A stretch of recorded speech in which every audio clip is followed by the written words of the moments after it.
Hello, welcome to my coronavirus classroom. I'm Janessa Jacobs, and this is bones and skeletal tissue. So I'm gonna try to remember that I've got a mic on and I don't have to project across my living room. And I'm also gonna come back to bones and muscles of the day after we get through lecture, because my little man is asleep right now, so it's critical we get through as much of this as possible before he wakes up. So, cartilage and bone tissue are going to be the two tissue types that we find in the skeleton. We talked about cartilage when we talked about connective tissue, and bone for that matter, because cartilage and bone are both connective tissues. We said that hyaline cartilage was the most abundant type of cartilage that we have in the skeleton, and we find it covering the ends of long bones and joints. We find it here in our costal cartilages, which attach the ribs to the sternum. It forms the bulk of your nose, so your nasal bones are here, but then all of this is hyaline cartilage. And then again, you would see it as articular cartilage, we're going to call it, that covers the ends of bones and joints. So yeah, we'll write some more down about that. Actually, before I put the skeleton down, just since we're here, let's talk about the two other cartilage types. Elastic cartilage has a high proportion of elastic fibers, and so it gives it the ability to be flexible but maintain shape. So we find that in the ear and epiglottis. We don't really find that in the skeleton, but we're talking about it now. The last type that we find is fibrocartilage, which we do find in the skeleton. Fibrocartilage has a high proportion of collagen fibers that are packed in a really regular arrangement, and we find that here in these intervertebral discs. And this pubic symphysis here is a pad of fibrocartilage, and the menisci of the knee, these two little white pads there, those are all examples of fibrocartilage in the body. So we'll go over that more later when we get to lab, but let's write down what we need to write down. So for hyaline cartilage, this is the most abundant. It is articular cartilage. And what is articular cartilage? An articulation is a joint, so articular cartilage covers the ends of long bones and joints.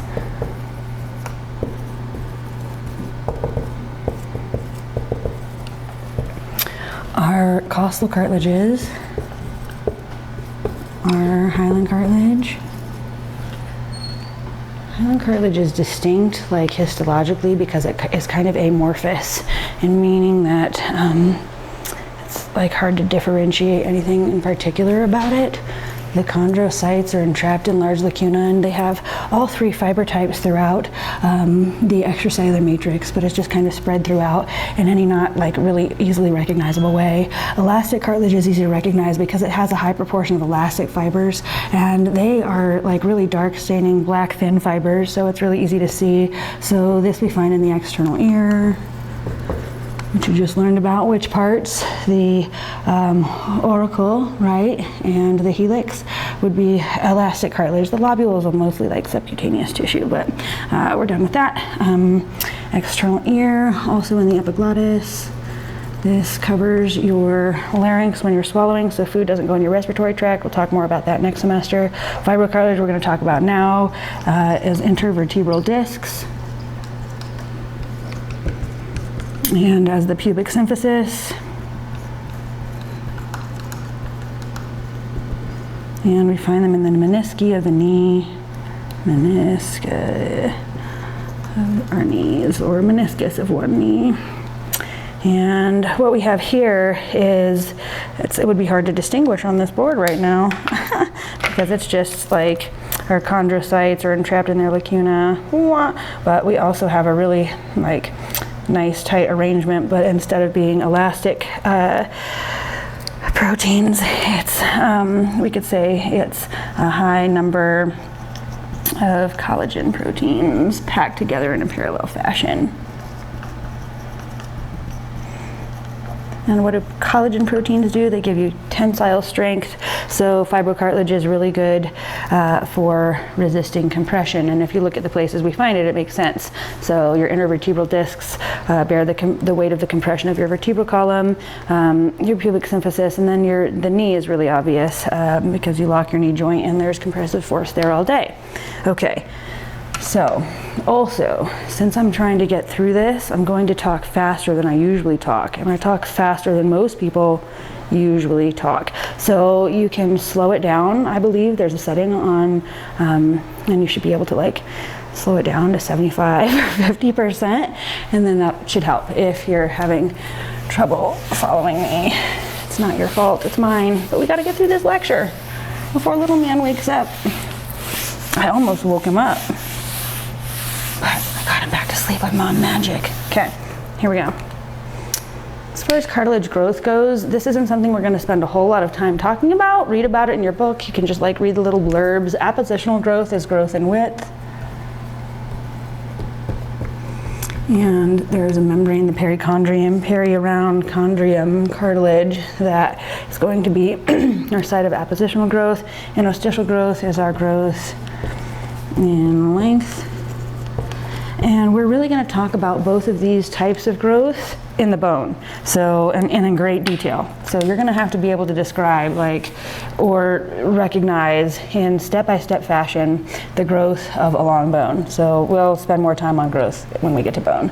First, let's talk about our functions of bone. Okay, because that's really the biggest tissue that we find in our skeletal system, right? So can you see Kelly sitting over here now? Yes, I may or may not have broken Kelly's hanger today. We're not going to talk about that. We're going to talk about the function of the bone. The first is support. Probably the most obvious function of bone. And what bone does is gives us a place to hang all of our soft tissues on and protect all of our soft tissues within. So the skeleton really helps to offer the structural support for the soft tissues of the body. So we'll say it gives support and structure for our soft tissues.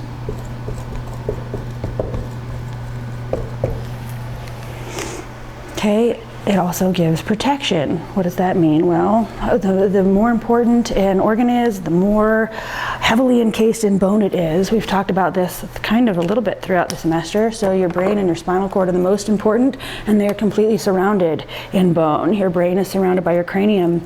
Your spinal cord is surrounded by your vertebral column. And then your next most important organs are your heart and lungs, and they're surrounded by the thoracic cage. Your least most important organs are your viscera, like your stomach and your intestines, your poop chute, as we call it around here these days, because the poster over there.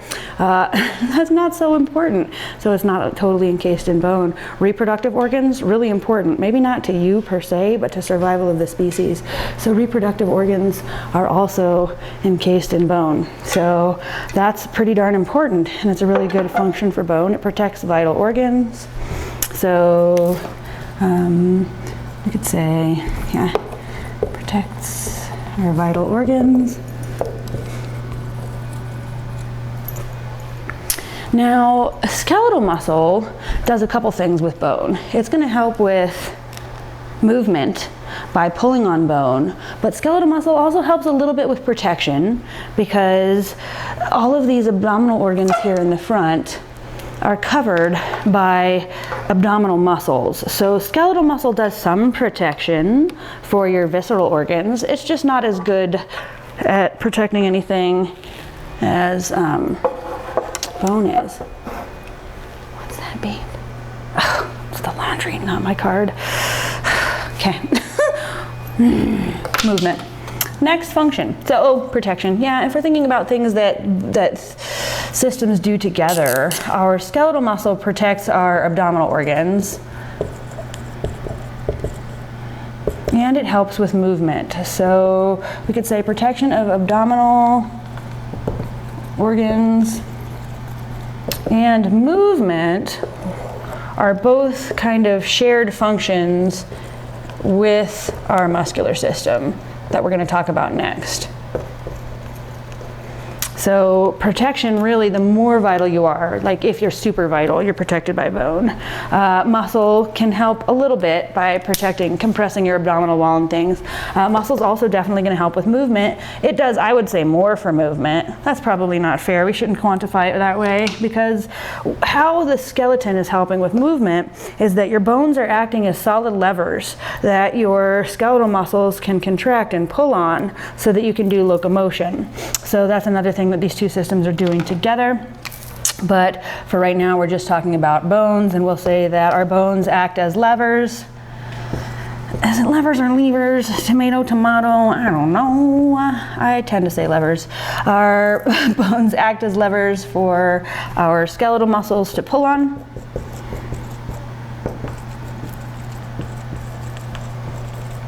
Leading to locomotion or movement. So you contract a skeletal muscle, you pull on the skeleton, and you move. Okay, next, storage. Storage, what the heck does bone store? Well, your calcium. Bone is your biggest site for the storage of calcium. You also store some phosphate salts. So really what we're saying here is it's going to do the storage of our mineral salts, particularly calcium. Calcium is hugely important. So, storage. And phosphate. So we'll say it stores mineral salts. But really what we care about, I mean, what we're going to talk a lot about is the storage of calcium in particular, because blood calcium is super important. Which reminds me, I've got a negative feedback with Chip comic to write. Yes, love it. So we store calcium and phosphate mineral salts. Great, we also store triglycerides, which comes up as a separate function in a moment, so we'll get there. Hematopoiesis. Hematopoiesis, this word, if we break it down, poiesis is like to make blood. So for hematopoiesis, bones make blood. And that's because bones contain our red bone marrow in spongy bone, and that is the site of blood cell production. So hematopoiesis, we could say that red bone marrow is the site of blood production.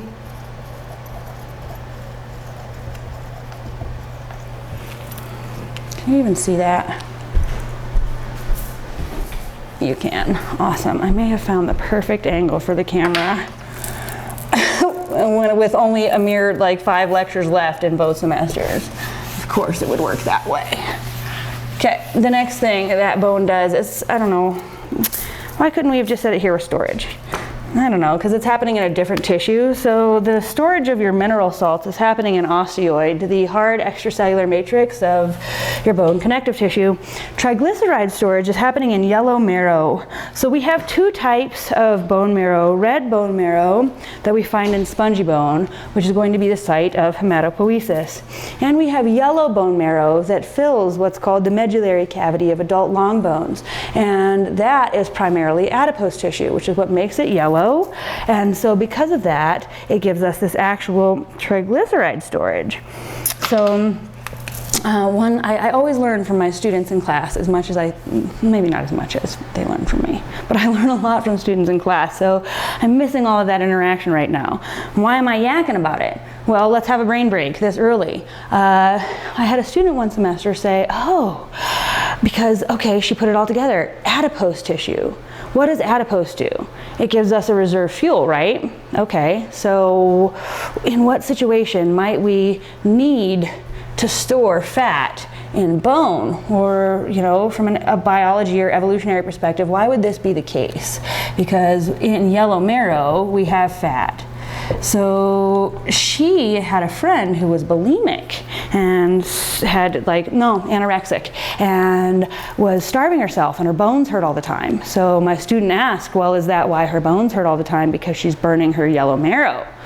And I had never thought about it, but it sure makes sense. I mean, absolutely. Why else would we replace this really awesome red bone marrow that has stem cells in it? Why would we replace that with yellow marrow? Unless at some point in our biological evolution that we really got to that level of starvation. Hopefully we don't anymore. I mean, and hopefully you're not making choices like that. because your body's a beautiful thing and you should love it, not starve it at the point of burning off your yellow marrow. Okay, we're back to the board, away from our brain break. Triglyceride storage. Yellow marrow contains adipose. And this is going to act as a triglyceride storage place, and we find yellow marrow in the medullary cavities of adult long bones. We'll get there in a minute.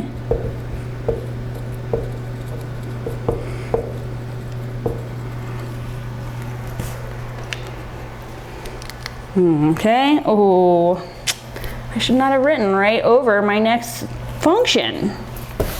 Yes, what are you gonna do? You're gonna write next to it, hormone production. This isn't horribly important. That's not true, everything's important.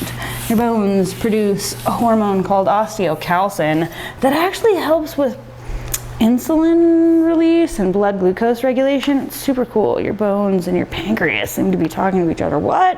More than we're going to talk about now. We're going to talk about the endocrine system next semester, but for now we're going to put this function of bone in our pocket, which is that it produces a hormone. The hormone is called osteocalcin, and we'll just say as a generality that it's going to help with insulin secretion and blood glucose regulation. So bones, specifically osteoblasts, produce osteocalcin,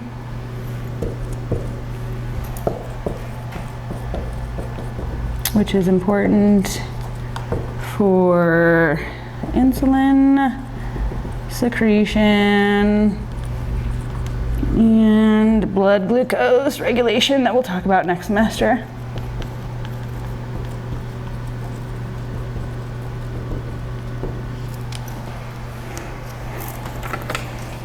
Every time I hear a noise over on that side of the house, I'm like paralyzed in fear that my son is going to wake up. I just want to get through lecture. I don't have time. I procrastinated too long. I have to get it done so I can edit and get it up to YouTube. It's YouTube's fault. That's the problem. If it didn't take 27 hours to upload to YouTube, this wouldn't even be an issue. So, okay, I digress.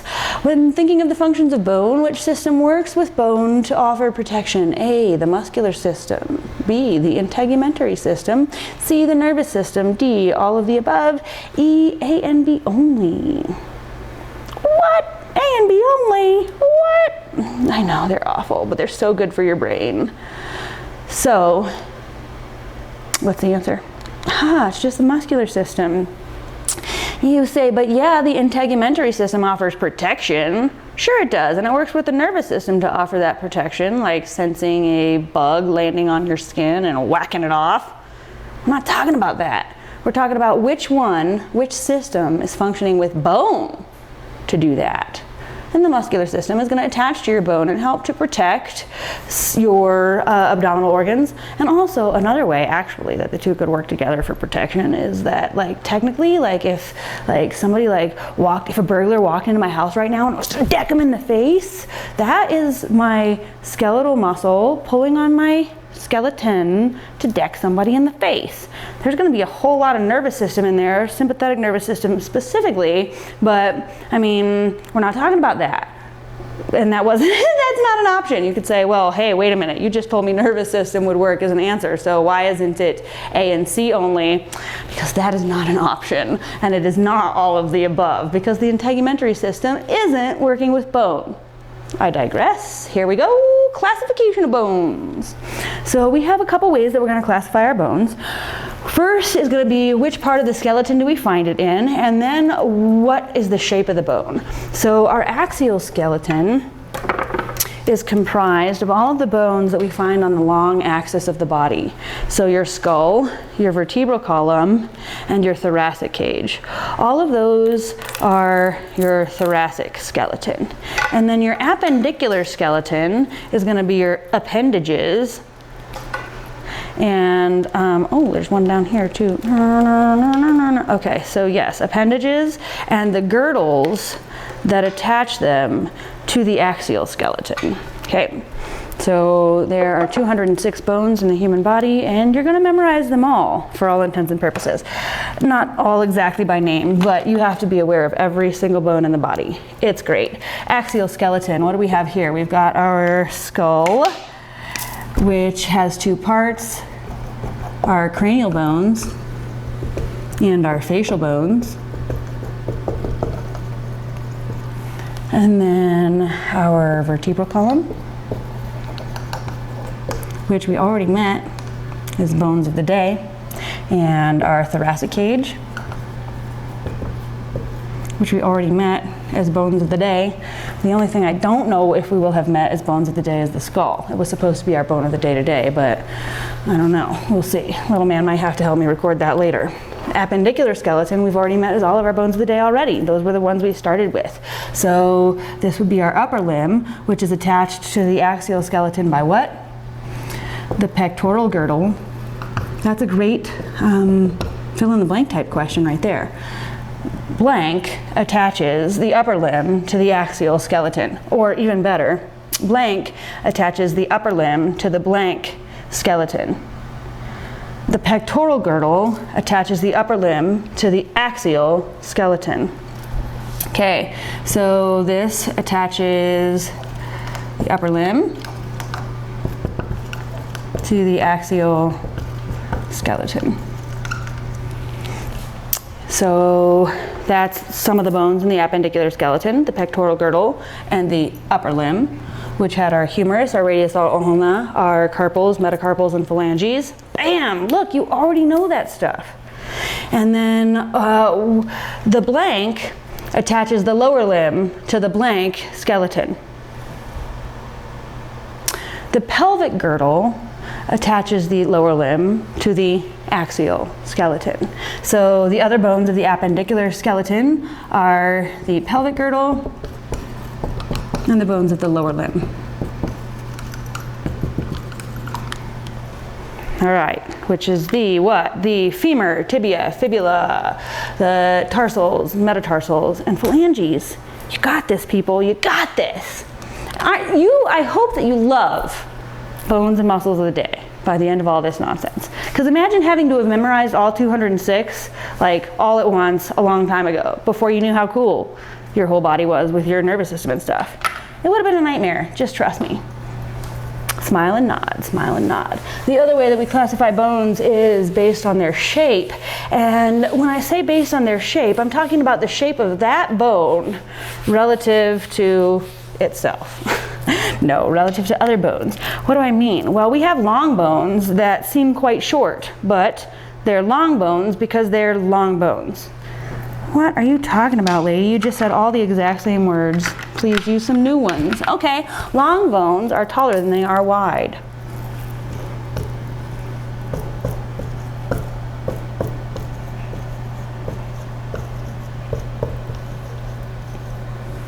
So all of your phalanges are long bones, and they might actually be smaller than, say, a short bone in your tarsals. So that's why it matters. So I wish I had my foot and ooh, they're in this drawer. Great, yeah, so here's an example. Like these little guys here, this is a long bone, and it's smaller than this short bone, okay? So we're designating or classifying a bone based on its shape relative to itself. So a long bone is taller than it is wide, and a short bone is about as tall as it is wide.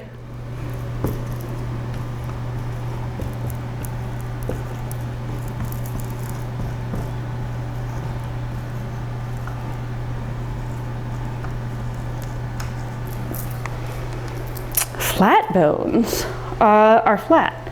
Well, not necessarily flat, they're weird. They have a curved surface and yeah, tend to be flat. So like if we look in our skull, here, like your frontal bone is a nice flat bone. So it's nice and flat, it's got a curved surface.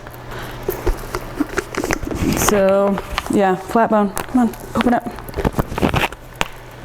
So see that, they're not very thick And do you see how it's like curved, nice on the inside? So also here, right here, these are our parietal bones. Those are more flat bones.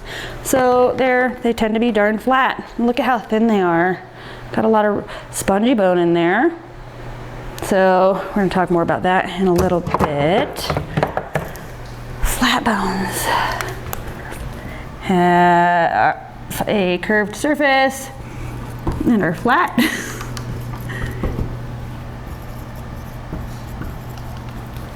And then the last type of bone is an irregular bone, and an irregular bone doesn't nicely fit into any other category. So, like, I don't want to pull out the entire vertebral column, it'll be too loud. That is a darn irregular bone right there. That's what kind? Do you know? This was a bone of the day. So you could walk up to a practical on your computer and have a bone like this. And it would say, what is it? And you would say, that is a lumbar vertebrae, lady. It looks like a moose. And it's got a really big weight-bearing body. Great. I'm glad that's what you would say. You would also say, oh, it looks like a hatchet-shaped spinous process. Okay. Irregular bones don't nicely fit into any other category, and their ossification is also weird. We're going to see that ossification is really very easy to understand for long bones, and pretty easy to understand for our short bones and our flat bones. Weird for irregular bones. They form by irregular ossification. We're not even really going to talk about it. So these just don't fit into any other category, and they have irregular shapes. So we'll just say that. Irregularly shaped bones that don't fit into any other category.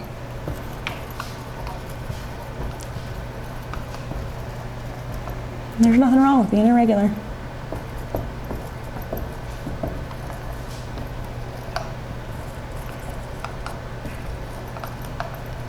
That should be my bumper sticker of the day.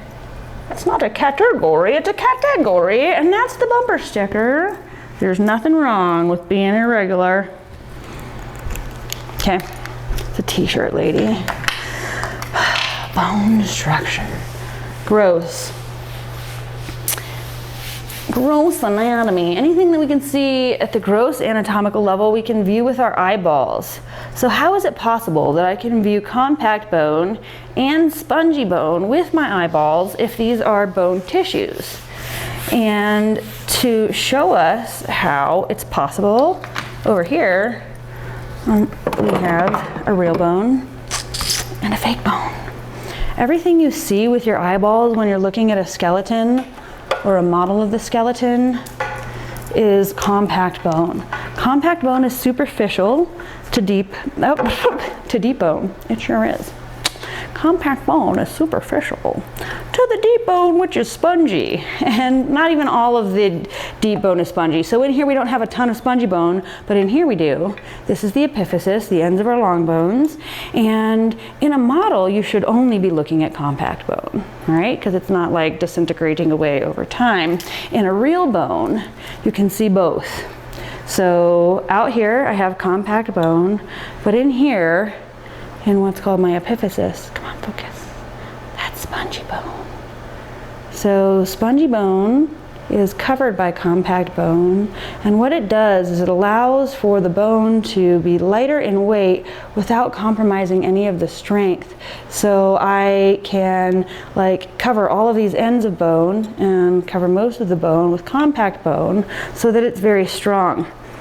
So see, in my model, I guess you can kind of see it, but it's covered like that. That's kind of the idea about these two bone tissue types, is that compact bone at the gross level is everything we can see. And the reason we can see spongy bone is because it's got a different microscopic arrangement that makes it look kind of spongy. These things are called trabeculae. I'm actually going to just leave this bone here for a second because we have a couple slides that would use this. So we're going to look at the gross structure of long bones in a lot of detail and draw that. And then we're going to look at the gross structure of flat bones. And I didn't bring a real flat bone. I don't think I've got one. So it's going to show you the frontal bone in your book, I think the frontal or parietal bones are what it shows, and you can see that we've got these 2 layers. It'll show you 2 layers of compact bone with this deep spongy bone. So that's how it works in the body. And spongy bone has these things called trabeculae that come around and make this weird arrangement to give us this kind of spongy look that lightens the weight of bone without compromising strength. So let's write these things down. Compact bone at the gross level is everything that you see with your eye. So we could say this is superficial to spongy bone. And this is what we see when looking at a bone or a skeleton. And then deep to that we have spongy bone, but we can still see that it's spongy bone because it's got a different arrangement of these cells. And like when you see in the picture in your book, it'll show you the flat bones of the skull, and you'll see you've got compact bone here and compact bone here, and then you've got all this spongy bone with all these trabeculae that make it, that's the little like unit of spongy bone, and it makes it look spongy like that. And this arrangement is called a dipole.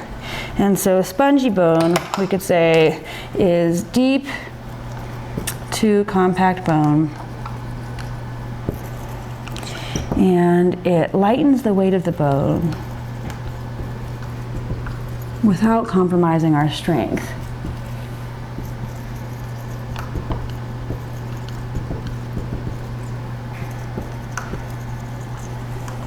Okay, so at the gross level, it kind of looks spongy because of this strange arrangement of these things called trabeculae that are part of the microscopic structure. So that we will talk about later. As far as the gross anatomy of your, this was exactly what I was just talking about. The gross anatomy of your short, irregular, and flat bones, what can you see with your eyes is this arrangement of compact bone, superficial, and actually I guess deepest. So if we look at this, so if this is the frontal bone or the parietal bone in your skull, we have a superficial and a deep layer of compact bone, and then an intermediate layer of spongy bone.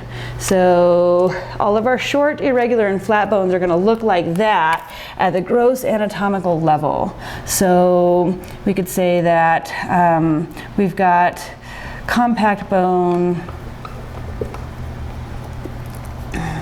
on the surface, and our, well, let's see, short bones can be different because we've got different kinds of, yeah, so for our flat bones, we really have that arrangement, this dipole arrangement, where you've got compact bone, superficial and deep with intermediate spongy bone, but like your patella is a short bone, and it's all compact bone on the outside and spongy bone deep. So an irregular bone, it's compact bone on the outside and spongy bone deep.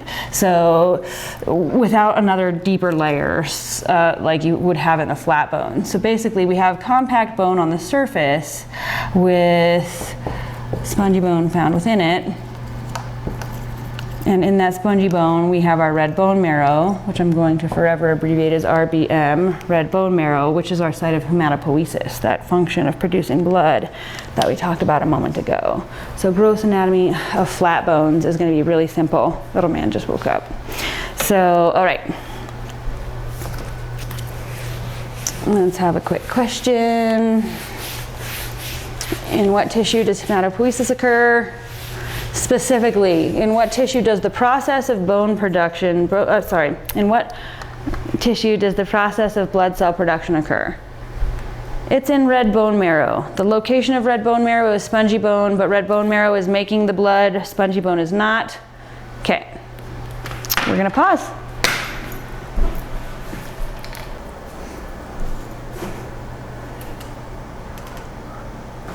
Okay, so what's our gross anatomical structure of a long bone? Well, it's long. It's taller than it is wide. It's got an enlarged region on the end called an epiphysis.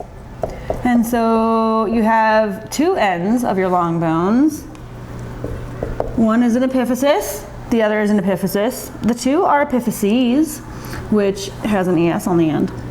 So if this is a long bone, then we have one end that's closer to the point of attachment and one that's further from the point of attachment. So like if this was our humerus, then this would be the proximal epiphysis, and this would be the distal epiphysis.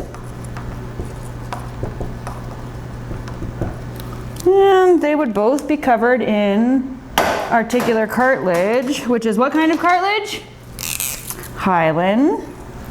So hyaline cartilage or articular cartilage is the cartilage that we find covering the end of our long bones. Okay, this big long shaft of the bone here is the diaphysis. And between the epiphysis and the diaphysis, you have this little spot called the metaphysis by that convention. This also has other names. This is the epiphyseal plate in kids, or the growth plate, you may have heard it called. And then it ossifies in adults and becomes the epiphyseal line. So either way, it's the metaphysis. I did not just knock Kelly off of the chair. I totally did. Shh, don't tell my boss. And hopefully they never watch my YouTube channel. Okay, so anyway, this is the epiphyseal plate. In kids, this is the site of growth of a long bone. And it's the epiphyseal line in adults, where it ossifies. And here in the diaphysis, we'll see that it's hollowed out, and this cavity is called the medullary cavity. In adults, this contains that yellow marrow we were talking about, and in kids, it contains red marrow. The ends of our epiphyses have spongy bone, and so this is where we find red bone marrow in adults and in flat bones. But here we've got our spongy bone. And then on the outside of our bone, we have a membrane called the periosteum. We're going to talk about membranes in just a minute, but this on the outside, covering that, is our periosteum. And peri means around or upon, epi's upon, peri's around. And then on the inside of our bone, we have another membrane, endosteum, endo within the bone. And then what we'll also see is that bones are living organs. Living organs need blood supply. So in our bones, you'll see, probably in the figure of your book that's talking about the gross anatomy of a long bone, you'll see a little artery coming in here. And they call it a nutrient artery. And it's entering the bone through a hole called a nutrient foramen. So it wouldn't be right in the middle of the medullary cavity. It would be in the compact bone that's surrounding it, because we have that. Foramen are holes in bones, and so a nutrient foramen is the hole that's going to let the nutrient artery in. So you probably see all of those structures on your figure of the gross anatomy of a long bone. All right, let's talk about why this matters. When we talk about growth of bone, we're going to look at this in more detail. Okay, membranes, periosteum surrounds the bone, endosteum lines the medullary cavity. Let's talk about each of these, and also look at your figure. So periosteum around the bone, the periosteal layer, the periosteum actually has two layers. It's got an outer fibrous layer that gives the nice kind of strength and smooth appearance that you see in a living bone, and then an intercellular layer that contains all of the bone cell types. So the periosteum, peri means around, osteum is referring to bone, so this surrounds the bone, and it's got two layers. The outer layer is the fibrous layer. And you can look in your book and see that you've got these fibers that like come off of it. It's rich in, all of bone is rich in collagen fibers, but our fibrous layer is the nice fibrous connective tissue layer that's giving us this kind of shiny and strength on the outside. And then the inner layer of the periosteum is the cellular layer. and it contains our bone cells. I would say all bone cell types. I used to say that until this very moment. Osteocytes, mature bones that are entrapped in the lacunar. I don't know if we're going to find them so much in the cellular layer. It will be more osteoblasts, I would think, that are laying down bone. So we'll say our cellular layer contains our bone cells. We'll talk more about bone cells in a minute. Our endosteum lines the medullary cavity. And this is an incomplete cellular layer that contains bone cells. Cavity. Why is it an incomplete cellular layer? Well, as you'll see when you look at that figure in your book, the medullary cavity has this kind of like weird, like spongy bone, weird, like, it's not compact bone, it's not quite spongy bone. What is it? It's like, weird. That's the inside, I mean, yeah, of your compact bone in your medullary cavity, and it's lined with this incomplete cellular layer. So it's not like this nice connective tissue sheath with all these cells held inside of that like we see on the outside. So it's an incomplete cellular layer.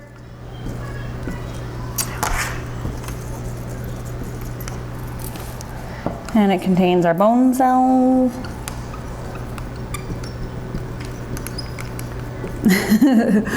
So let's talk some more about those bone cells in just a moment. All right, so that's gross anatomy of a long bone. And then if we look inside the bone, we see that we have bone marrow. And there are two types of bone marrow. Red bone marrow is the super valuable type. Like if you need a bone marrow transplant, it's red bone marrow that you need. And that's because it has bone stem cells. Well, no, it has, sorry. That's because it has stem cells. Hematopoietic stem cells are the cells that are going to become our blood cells. That's why red bone marrow is the site of hematopoiesis. So red bone marrow, we'll say, contains stem cells. And specifically they're called hematopoietic stem cells. Why? Poiesis. We saw a function of bone was hematopoiesis or hemopoiesis. Poiesis is making. These are the cells that are going to be able to make blood. So red bone marrow contains our hematopoietic stem cells, and these can become any blood cell type.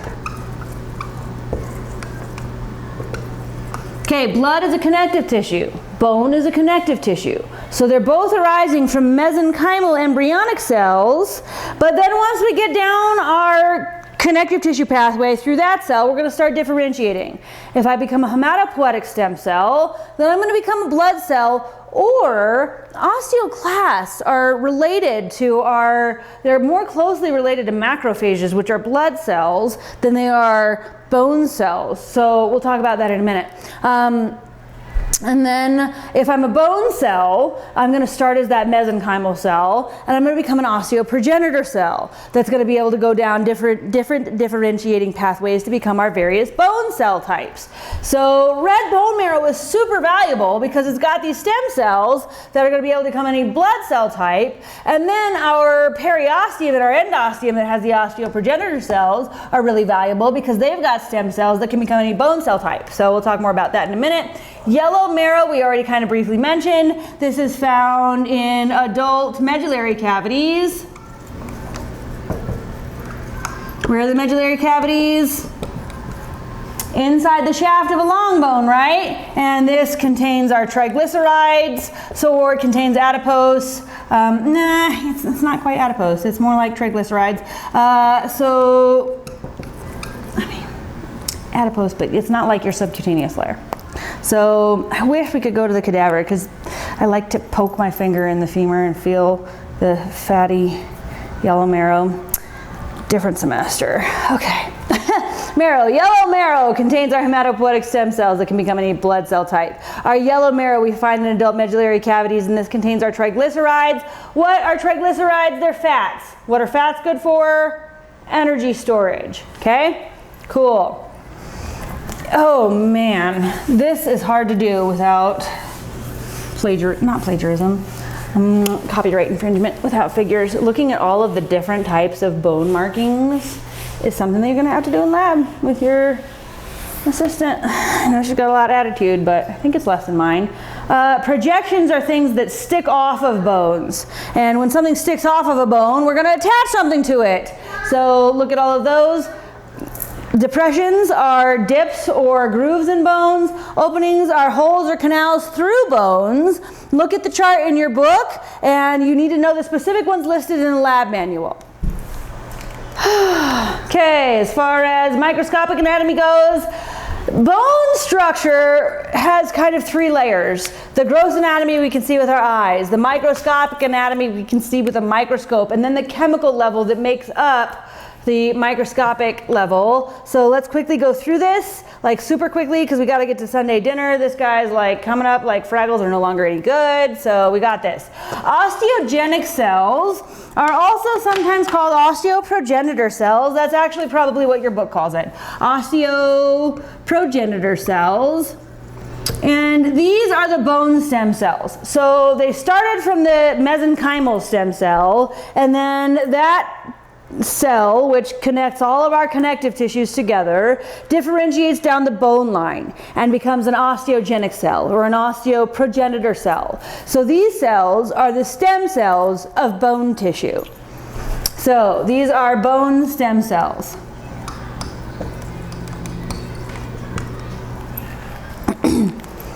Okay. They can differentiate to become other bone cell types. The first type of cell that they can become is an osteoblast. And osteoblasts build bone. Look at that. BBB, like the Better Business Bureau. Osteoblasts build bone. So these actively lay down osteoid in growing bones. So these actively... What is osteoid? It's the solid extracellular matrix of bone, the connective tissue bone, okay? So these actively secrete osteoid in growing bone.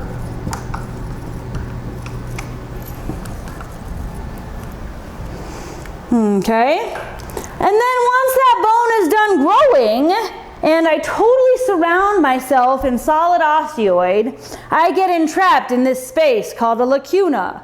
Your chondrocytes, chondro, cartilage, chondrocyte, cartilage cell, are also trapped in a lacuna. Osteocytes, bone, cell, mature cell is entrapped in a lacuna. So if you've got a cell that surrounds itself in a mostly solid or solid extracellular matrix, that space that it's in is called a lacuna.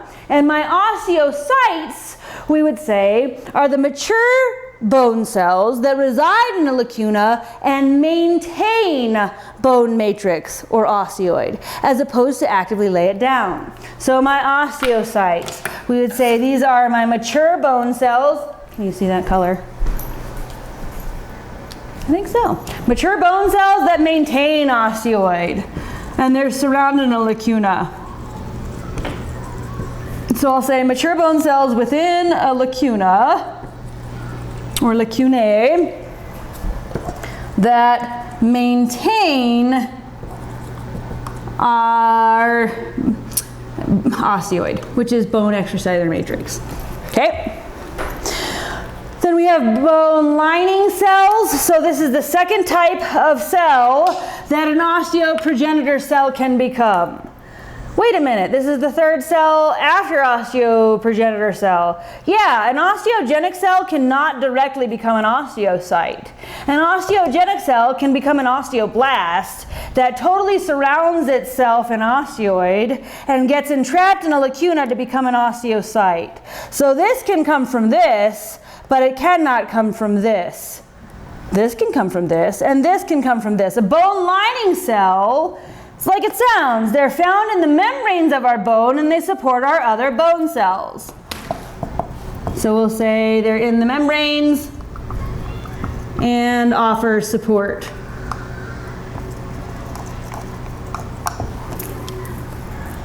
Okay, Then the last type of cell we have is actually more closely related to blood cells than it is to bone cells.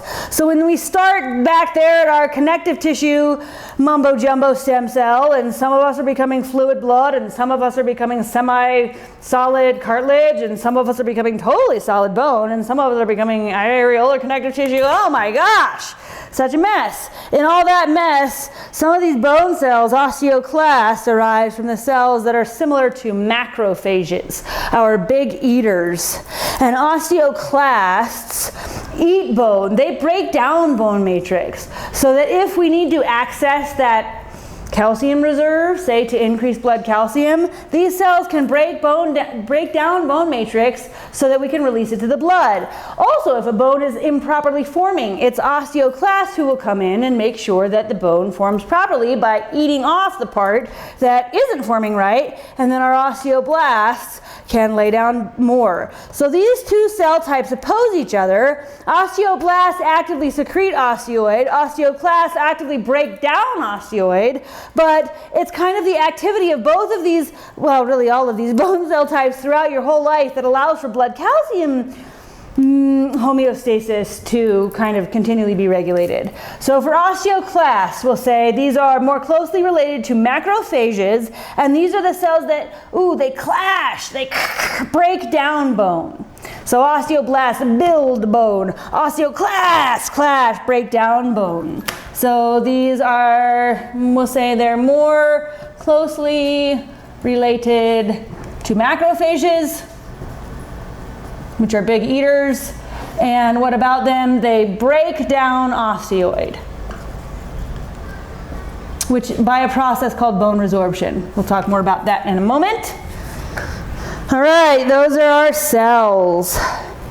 Okay, so if we look at the microscopic anatomy of bone, the microscopic unit or the functional unit of compact bone is the osteon. And the osteon is this super cool arrangement that gives compact bone its strength. And what we see, another definition for osteon, you could say it's a central canal and all of the circumferential lamella that surround it. So a central canal, and I'm actually going to say the surrounding lamella of bone. Lamellae of bone. What are you talking about, lady? Well, in your book, you'll see there's a figure of an osteon, compact bone. And what you can see in compact bone is that it's made of a whole bunch of these osteons coming together. And what's cool is that in each of these lamella of bone surrounding this central canal, the collagen fibers are being laid down in opposite directions.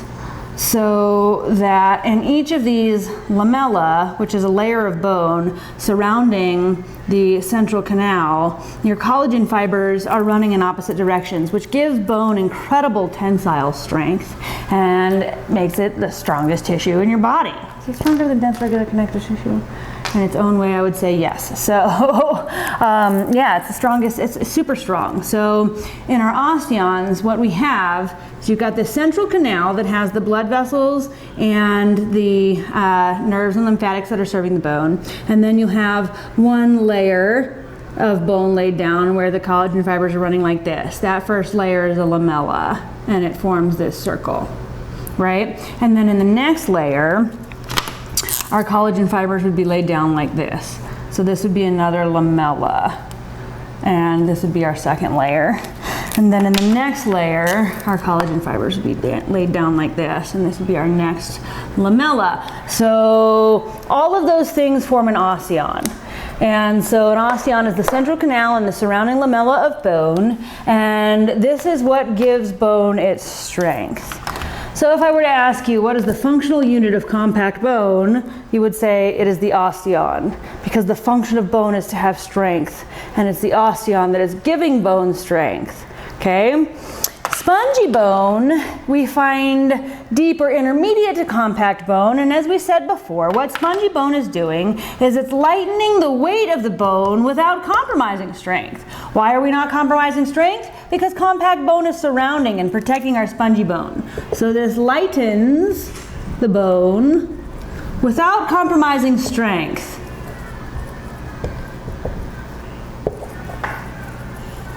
Okay, cool. And the unit of our spongy bone now is a trabecula, or multiple trabeculae are the units.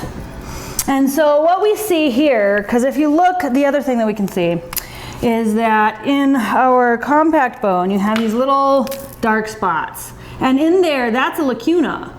And in there is an osteocyte who's reaching these little feet out through these little tiny channels called canaliculi.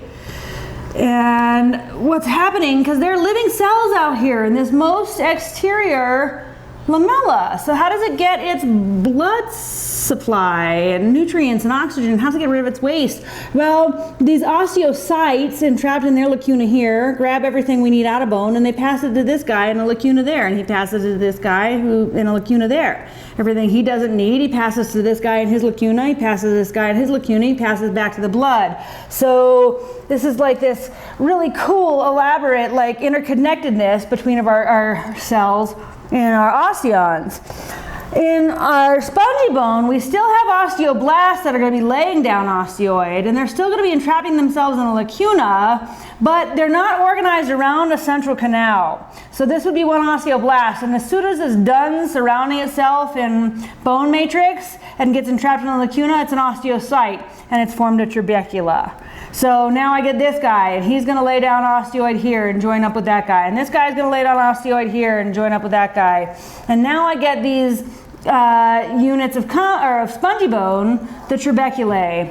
And if you look at that arrangement now, it gives it that spongy arrangement so that I can lighten the weight of the bone without compromising strength. Okay, for the chemical structure of bone, we've got organic and inorganic components. Organic just means that you contain carbon. So as far as the organic components of bone go, this would be all of our cells, the living tissue that contains carbon. Organic contains carbon. These will be our living cells. And then we have our inorganic components. These are our mineral salts. They don't have calcium phosphate, doesn't have carbon, inorganic components. That's chemical structure. You know how I feel about chemistry, and if you don't, it's like this. I mean, I like it at the big level. It's really cool as a concept, but you give me a mole of inorganic components, you give me a mole of mineral salts, and I'm done. You're fired. Okay. All right, so quick question. Strength in osseous tissue comes from A, osteons, B, trabeculae, C, lacunae, D, all of the above. Yeah, you're right. The answer is osteons. Okay. See, in a normal class, we would be done right now and we would go on to a muscle of the day. Why not a bone of the day? Because all of the bones of the day, baby. You're at the skeletal system. Bone development. Let's quickly finish this out. The other reason that hyaline cartilage is important is because it forms most of the fetal skeleton. So that means to make most of your bones, we're going to have to overtake that hyaline cartilage and become osseous tissue. That happens through a process that's called endochondral ossification. Endo within, chondral cartilage. So this uses a hyaline cartilage model of the bone.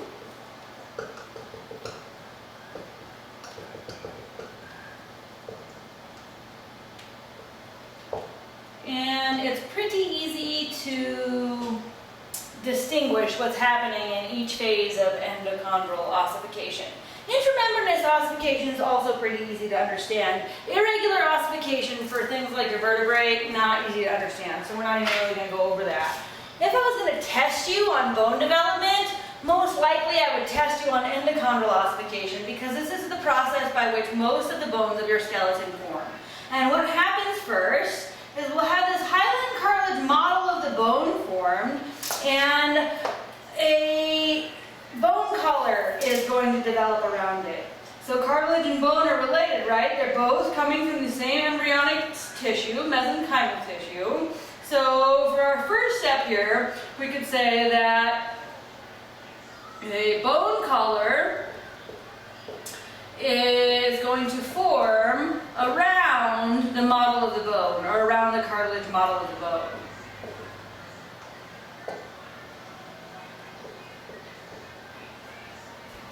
Okay? In the second stage, inside that hyaline cartilage model, we'll see that some of this tissue is going to calcify. And calcification kills off chondrocytes, so we'll see this hollow space develop, and this is called our primary ossification center. So for our second step, we could say our cartilage in the growing, in the developing diaphysis ossifies to form the primary ossification center, which is going to be deep here in the center of this growing diaphysis, or what will become the diaphysis of the bone. So it's our primary ossification center because this is the first place where we're going to start replacing this cartilage with osseous tissue. So we still have our bone collar around here on the outside, but now what we see is we're going to hollow out some space here in what will become the medullary cavity. So then in the next step, this bone is going to elongate, and what's going to happen is this thing called the periosteal bud is going to invade. And the periosteal bud has the blood vessels and nerves that serve the bone, and as it comes through this bone collar, it's going to bring in all of the bone cells into this primary ossification center. So now this open space that we have here can be filled or ossified with osseous tissue. So for our third step, what we could say is that a periosteal bud invades and brings all bone cell types. Or we'll say, and brings our bone cell types. Primarily our osteoprogenitors and osteoclasts are going to be going there, and our osteoprogenitors will differentiate. So it brings our bone cells into what will become the medullary cavity. Or so it will bring it into our primary ossification center. Okay? Alright, then what's going to happen is that we will see in our epiphyses secondary ossification centers form. So blood vessels will come in, and now we'll start ossifying our epiphyses. So we'll be ossifying the diaphysis while we're ossifying the epiphysis. So that's kind of our next step, we'll say, is that our secondary ossification centers form in the epiphyses.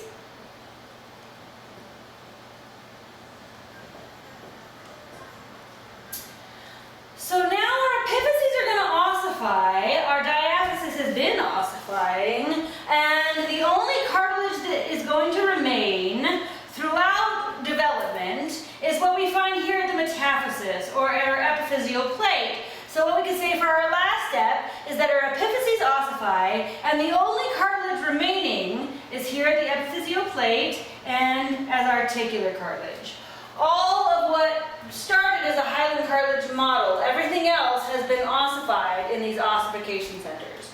So for our last step, we'll say that our epiphyses ossify, and the only cartilage remaining is here at the epiphyseal plate and as articular cartilage.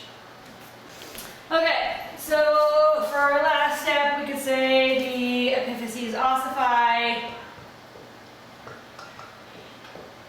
and the only cartilage remaining is as articular cartilage covering the ends of the bones and here at the epiphyseal plate.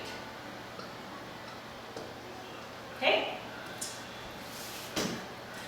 So after birth, all of our growth in length is going to happen here at these epiphyseal plates, which are occurring on each side of the diaphysis. So bones actually grow from the inside out. And we're going to look at that more in just a moment. First, let's have a brief review of intramembranous, not review, you've never learned it before. We're going to have a brief ossification, but that's not what I would like test you on the details of. And both of these are actually good for ordering questions. Intramembranous ossification, I might ask you for an ordering question. Endochondral ossification is one I might ask you to put in your own words. So list the steps of endochondral ossification and briefly describe each or something like that. Not that there were distinct steps, so maybe something like, yeah, just put it in your own words. I would be able to do that by the end of today if I were you. Okay, intramembranous ossification. This is going to be how our flat bones and our short bones form. Irregular bones use irregular ossification. Some of them use intramembranous, intra, within, membranous, membrane. So these start with a mesenchymal membrane that looks like the bone. So like your flat bone, say this is the frontal bone. It's going to start with a mesenchymal membrane. And remember, our mesenchymal cells are what keep all of our connective tissues related to each other. So we'll start with these mesenchymal stem cells, and then some of them are going to differentiate and become osteoprogenitor cells that are going to become osteoblasts and start secreting osteoid. So you'll start seeing ossification centers. And then those ossification centers are going to come together and form woven bone. And then that woven bone is going to come together. Is it lamellar or woven first? Become lamellar bone. And then we're going to lay compact bone on the outside of that. And bam! That's intramembranous ossification. Look it up in your book if you need any more details than that. So you start with a membrane mold, mesenchymal tissue membrane mold. Ossification centers will develop around that mesenchymal tissue. The tissue then will become woven bone. It's bone. It becomes ossified, and then that becomes replaced by our lamellar bone, which becomes spongy bone, and we lay compact bone outside of that. Here's a quick question for you. Most bones of the skeleton are formed through A, intramembranous ossification, B, endochondral ossification, C, irregular ossification, D, all of the above. E, you're crazy, lady. We just talked about it like at 100 miles an hour 2 seconds ago. E, that's the answer. That's not the answer. The answer is B, endochondral ossification. Most of your bones are long bones, and endochondral ossification is the process by which they form. Postnatal bone growth. So after you are born, what is going to happen is that spot called the growth plate, that's what lay people call it, the growth plate, right? We call it the epiphyseal plate. That is going to be this hyaline cartilage area that we're going to be able to ossify. So our epiphyses are ossified, our diaphysis is ossified, and what's happening is now I'm going to be growing from the inside out. What are you talking about? Well, I kind of have 4 regions of growth, 5 regions of what's going on, and they're occurring in opposite directions away from this diaphysis toward the epiphysis. That doesn't even make any sense. It hardly makes any sense to me. I don't know what I'm talking about. The first layer or zone of bone growth closest to the epiphyses on each side is the resting zone. And here we have chondrocytes that are relatively inactive. So this is my resting zone. And I have relatively inactive chondrocytes. They're resting. And I've got that on each side, close to the epiphysis. All right, well then next, in this zone, this is the zone of proliferation, or the proliferative zone. And in here, my chondrocytes are dividing by mitosis so that I increase in cell number. So this is my proliferation zone, and my chondrocytes divide by mitosis. Which means that in this zone, what I'm doing is increasing in number. And again, that's happening on both ends of my diaphysis. All right, I come in one layer, and now I have my hypertrophic zone. Hyper means too much, trophy growing. There's a lot of growing here. What happens now is my chondrocytes are increasing in size. So this is my hypertrophic zone. And my chondrocytes increase in size. So they're getting bigger. and pushing out and pushing away. And then next I get what's called my calcification zone. And in here, now I'm going to start accumulating a lot of calcium in my extracellular matrix. Chondrocytes don't like a lot of calcium, so it's going to kill my chondrocytes and leave wide open spaces. So this is my calcification zone. And what we could say is that my extracellular matrix is going to calcify, killing off my chondrocytes.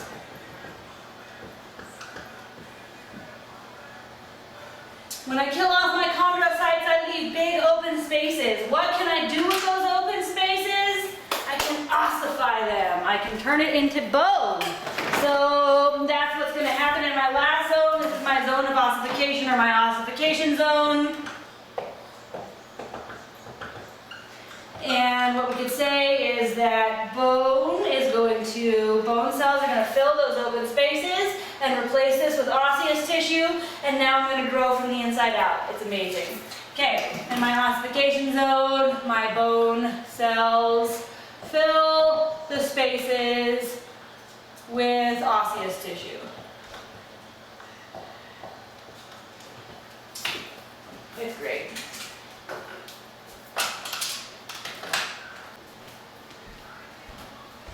Okay, hormonal regulation of bone growth. Growth hormone has the biggest effect on bone growth, and when growth hormones are high, bone growth is high. So growth hormone stimulates bone growth. Thyroid hormone acts synergistically. When you've got both, you will increase bone growth. If you've got testosterone on board, you would increase growth even more. So that male skeletons develop above and beyond what female skeletons are able to do. Estrogen actually, though, is protective for bone growth, and so it will help stimulate bone growth in females when they hit puberty, and that accounts for the female growth spurt. When a female hits menopause, estrogen goes down, the protective effect on bone growth goes down, osteoporosis occurs. It's a hot mess, as is all of female reproduction. You will see all of that soon enough, I'm sure. Okay, bone remodeling. There are two processes involved in bone kind of formation, healthy bone development, bone deposition and bone resorption. In bone deposition, this is when we are depositing or actively laying down bone matrix. So deposit. This is also called bone deposition, and this is when our osteoblasts are actively laying down bone matrix, or our osteocytes are depositing osteoid to maintain bone matrix. So deposition is laying down bone matrix or osteoid. And this is done first by our osteoblasts, and then it is maintained by osteocytes. Bone resorption is what we do if we've got a malforming bone or if we've got low blood calcium. This is when we break down bone matrix, and this is going to be done by the osteoclasts. So in bone resorption, we break down bone matrix, which is osteoid, and this is done by our osteoclasts, and we can do this if we need to increase blood calcium. So this is how we can release that store of calcium. Okay, so those are our two processes for bone remodeling. If bone is formed by bone deposition, if something's going wrong, we'll do bone resorption. If we need to access our calcium stores, we'll do bone resorption. The next time you have excess calcium, we'll do bone deposition. Your bones are living organs that through your entire life can be accessed for that calcium store. So how do we do that? How do we control remodeling? We can do it hormonally, or we can do it in response to use or mechanical stress.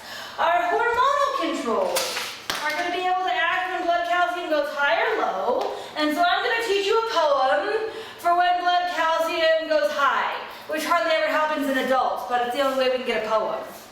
And we'll talk about what's more physiologically important in adults when blood calcium goes low, and I'll probably have Chip teach you about that because it's negative feedback. We'll see. Maybe I can get the comic done, maybe I cannot. Hormonal controls, control of remodeling. So there's a poem, calcitonin puts the bone in. Calcitonin puts the bone in, parathyroid hormone does the opposite. That doesn't rhyme. I don't care. Because calcitonin does rhyme. And the hypercalcemic hormone is going the opposite way. You think, what the heck? What? Calcitonin puts the bone in. When would I deposit bone? When I had too much or too little calcium? If I had extra calcium, I would deposit bone, right? Right. So if I get an increase in blood calcium, then I'm going to be able to take this calcium out of the blood and deposit it in bone. The hormone that's going to stimulate is calcitonin, and that is coming from these cells that are sensing this increase, and they're called C cells or parafollicular cells. They're in the thyroid gland. I like C cells right now because C is what starts the word calcitonin. C cells sense an increase in blood calcium, and they're going to release calcitonin. Calcitonin is going to target effectors in the system. The biggest effector, and why we're talking about it right now, is bone. At bone, calcitonin can stimulate some cells to take up this excess calcium and lay it down an osteoid. Who lays down an osteoid? Osteoblasts and osteocytes. So at bone, we can stimulate osteoblasts and osteocytes. What are they going to do? It would stimulate bone deposition. I can take up this excess calcium and deposit it in bone. Okay? Alright, the other thing that I can do, if I've got a lot of calcium, is I can make sure I don't absorb any more, so I will inhibit the small intestine from absorbing calcium. And what's actually really cool is that my kidneys are monitoring everything in blood, and if I've got too much calcium in blood, they can pull it out and excrete it in urine. So at the kidney, I would stimulate excretion. And they will excrete all that excess calcium. Okay? Alright. Now what about the opposite? The opposite is what's more physiologically important in adults. If you're hypocalcemic or you go low in blood calcium, you are going to start having problems with muscle contraction and nervous signaling. So, this is by far what's more important in adults. But it just doesn't have anything. What rhymes with parathyroid hormone? Tell me in your discussion post. What rhymes with parathyroid hormone? Let's make a new poem. If we get a decrease in blood calcium, this is really important. Because as you recall, for neuronal signaling to occur, we have to have calcium enter the synaptic knobs, so that synaptic vesicles can allow neurotransmitter to be released by exocytosis. So we have to have blood calcium. If you get a drop in blood calcium, this is sensed by cells in the parathyroid glands called chief cells. So parathyroid, near the thyroid, and these are going to respond by releasing parathyroid hormone. So hopefully you recall from the integument, parathyroid hormone acts synergistically with calcitriol to stimulate calcium absorption in the small intestine. So parathyroid hormone has some effectors. The small intestine, where it acts synergistically with calcitriol to increase calcium absorption. We're not talking about that right now, we're talking about bone. So the other effector is bone. What bone cells can stimulate osteoid breakdown and therefore calcium release to the blood? Osteoclast, right? So at bone, I will stimulate osteoclast activity, and they will increase resorption, and I will release that calcium to the blood. I will be increasing my calcium absorption at the small intestine. I will be inhibiting my kidneys from excreting calcium, and by all of those things, hopefully, I come back to homeostasis, and that is the hormonal control of remodeling. I think I have one more slide, little man. Yep. Okay. The other cool thing is, like in your entire body, if you don't use it, you lose it. Mom? What? Let's go around. This is stuff that's not working. No. Okay, well, just have a drink of water or something. I'm going to have to, this is my last day. So what's cool is like your brain. You don't use it, you lose it. So this is why as you get older, you should try and learn an instrument, learn a new language, something like that. Your bone, same thing. Response to mechanical stress. If I use my bone, I will stimulate bone deposition. So if I don't, if I become sedentary, then I'll start having osteoporosis or something like that. Well, what does this mean? Response to mechanical stress. Mechanical stress is physical use. And if I physically use my bones, I will increase bone deposition. So we could say I increase bone deposition in bones that I'm using. What's a real life example of this and what the heck am I talking about? Well, before my wedding, which has long been over and I'm now divorced, I was still going to get down to, and I did, get down to essential body weight. I worked out like you would not believe. And so it got to the point where I was curling like 30 pounds a day in my biceps, and I couldn't increase, I think I got to 35 pounds, but I couldn't get to 40 pounds because the bones in my hand hurt too bad. So it wasn't that my biceps brachii couldn't hold 40 pounds. It was that my metacarpals and phalanges weren't yet strong enough to hold 40 pounds. They were getting there, and then we got married and I went on a cruise and they delivered you warm chocolate chip cookies at 4 in the morning and it was all a hot mess from there. But the point is, if you're using those bones, they will deposit. So had I continued working out, my bones in my hand would have been strong enough to hold 40 pounds, and then 45, and then 50. So as you use them, they will make sure that they're available for use. So use it, don't lose it. Response to mechanical stress. When you have mechanical stress, you get bone growth. If you don't, if you're sedentary and lay on the couch all day, you're probably not eating well, whatever, you're going to start doing like bone breakdown and releasing that calcium to the blood, because oftentimes if you're unhealthy, you'll be like hypocalcemic. So that was the fastest chapter 6 we've ever done. Make sure let me know if you have any questions in the Teachers Helping Students Succeed discussion board. I'm just going to say your bone and muscle of the day is coming. We're at the skeletal system and the muscular system. See you soon.